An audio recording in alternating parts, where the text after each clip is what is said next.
Olá, eu não sei se muitas pessoas ouviram falar ou conhecem o significado do fator Rubicon. Para explicar o que é o fator Rubicon, há que referir-se a um rio desse nome, o rio Rubicon, que separa a antiga Gália de Itália. Era a fronteira, se queremos. Pois muito bem, no ano 49 a.C., Júlio César estava na Gália, era governador da Gália, e em Roma governava, salvo error, Pompeio, que Pompeio vinha sendo digamos, o Donald Trump daquela época, dos anos antes de Jesus Cristo. Então, Júlio César, como o Senado estava dominado pela élite, pela aristocracia romana, proibiram-lhe, tinham-lhe medo a Júlio César, porque Júlio César conquistou a Gália em 10 anos. É como todos os seres que saíram na história como grandes homens, como grandes pessoas, a maior parte, a grande maioria dessas pessoas que passaram a história como grandes líderes foram à base de cobrir os chãs de sangue, de assassinar a milhões de pessoas, de escravizar. E dizem que Júlio César na Gália, para conquistar a Gália, submetiu aos escravos a 3 milhões de pessoas. Eu parece-me um pouco exagerado para a época, mas pode ser. Em todo caso, ele, isso sim, foi muito o que fez sofrer, é o que arruinou a vida de muitas pessoas na Gália, não? Então, Júlio César, como o Senado estava dominado por essa élite romana, a élite romana proibiu-lhe, o Senado proibiu-lhe a Júlio César de entrar com as suas tropas em Itália. Mandou-lhe, nombrou-no governador da Gália e disse-lhe que tinha que dar ali.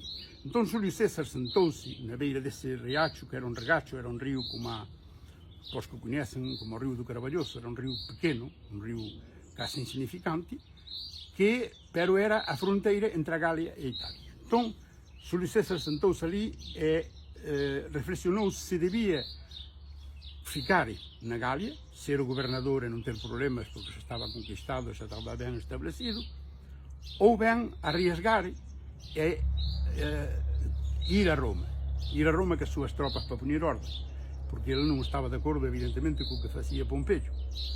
E resulta que tomou a decisão arriesgada de passar o Rubicon. E daí vem o fator Rubicon, que se aplica aos homens políticos e às mulheres políticas de hoje, quando se atrevem a passar certos limites, a ir mais além, seja para o bem ou para o mal.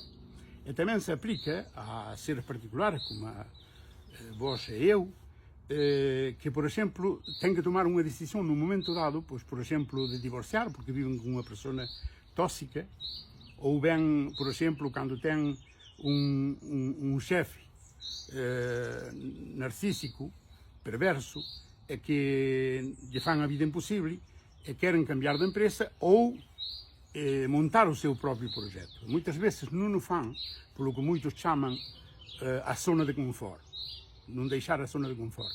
Parece-me que isso não é uma boa expressão, a zona de conforto, porque não está definido muito bem, porque generalmente o que vivimos, não vivimos numa zona de conforto, vivimos numa zona onde o capitalismo é rei, onde te massacram, te destruem, te humilham todos os dias.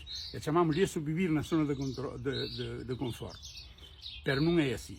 É dizer que há que aplicar o efeito Rubicon para tomar as decisões. Quantas vezes nos passou a nós de que não demos o passo, não passamos o Rubicon por cobardia, por precaução, pela família, pelos amigos, pela gente que nos tira para trás. E muitas vezes, não sempre, mas na maioria dos casos, há que passar o efeito Rubicon.